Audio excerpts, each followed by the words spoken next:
What's going on, guys? Welcome back to the channel. Today's video is going to be super quick because I've got a lot of stuff to do this weekend. I'm actually going to Vegas with Paul and a bunch of other friends.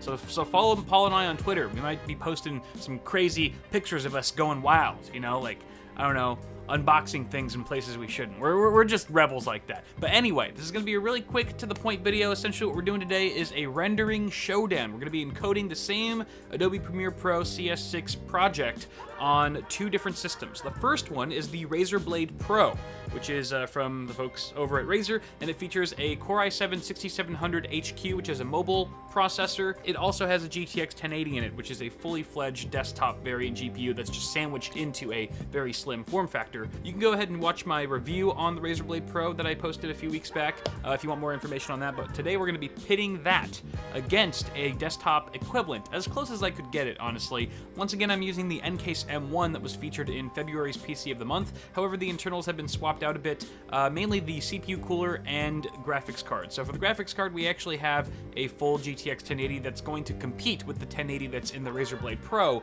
And then for the CPU, we still have a 7700K in there that we will not be overclocking. I didn't have a 6700K on hand. That would have been a slightly more equal test between the two systems, but I didn't have it on hand that's actually available, so we're going Kaby Lake versus Skylake, mobile versus desktop. Obviously, that's the best matchup that I can do right now, but we're not going to be overclocking the 7700K, and I've actually disabled Turbo Boost, so it's only going to be hitting its out-of-the-box frequency of 4.2 gigahertz. But I think the question we're trying to answer today is, can the Razer Blade Pro keep pace with a desktop version of itself?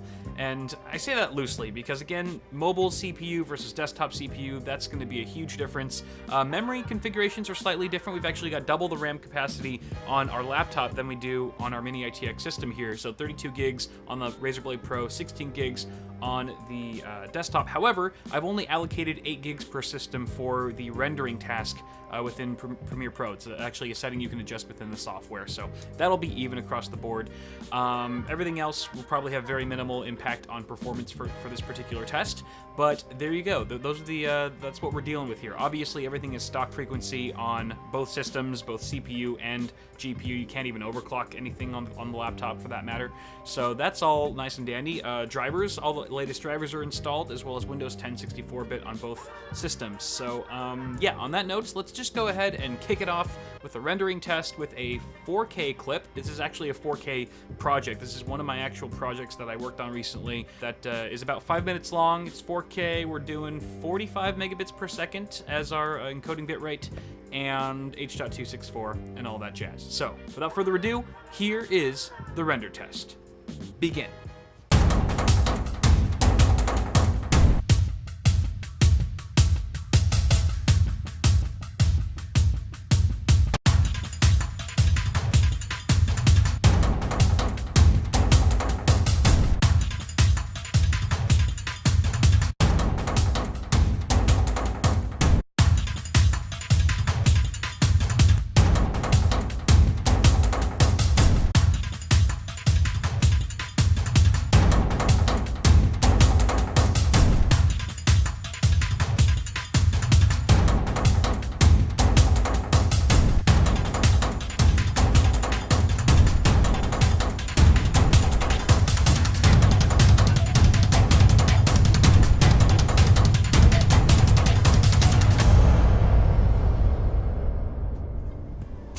Alright, so a pretty crushing victory for our desktop here. It actually rendered out the project in 12 minutes and 2 seconds compared to the laptop, which was significantly slower at 18 minutes and 33 seconds.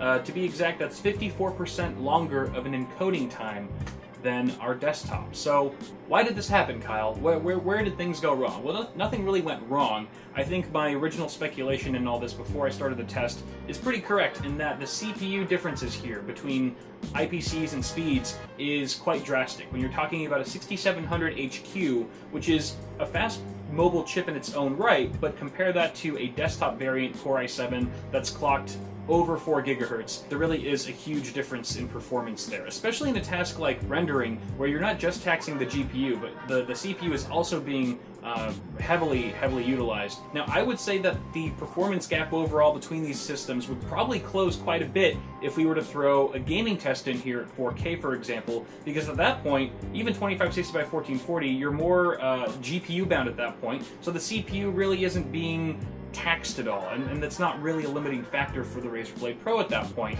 because all the focus is GPU bound.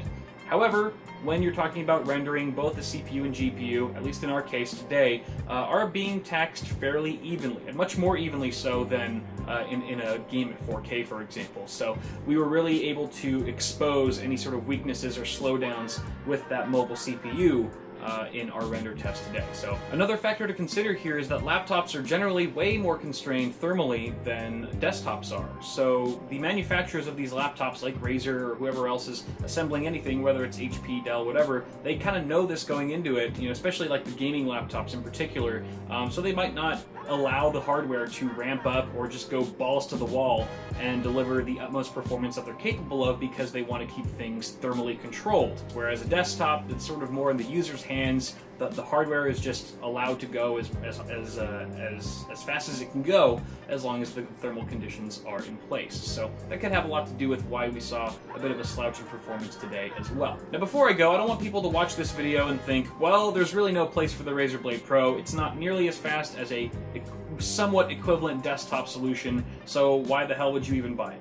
And to that, I will say, there is a fairer way to test this. Not that I have time to do it today, but hear me out, I'll leave you with this thought. If we were to test this again in a more fair, overall, all-encompassing manner, I would want to see how long it would take to set up a full desktop, including the PC itself, monitor, keyboard, mouse, all the cables, all that stuff. I'd like to see how many seconds would that take, and then how many seconds would it take to tear it down and pack it up nicely so that you were able to just walk out the door with everything in hand, versus the time it takes to close a laptop and stick it in a backpack and zip it up. So really, I mean, I think at the end of the day, it's like, where do you want your time to be saved? In the rendering process during that period, or in the travel process? If you're going from A to B constantly, it does not make much sense to opt for a desktop solution, even though it might be 50-60% faster than a laptop equivalent. So I just want to bear that in mind for all of you, and again, that's pretty much all I have time to talk about today. Sorry if this video was super rushed, it totally is, but hopefully you still kind of enjoyed it a little bit. If you did, be sure to toss me a like on the video, and subscribe to the channel for more tech stuff coming at you really soon, which it certainly is. As always, I'm Kyle with Bitwit, thank you all for tuning in, and I'll see you guys in the next video.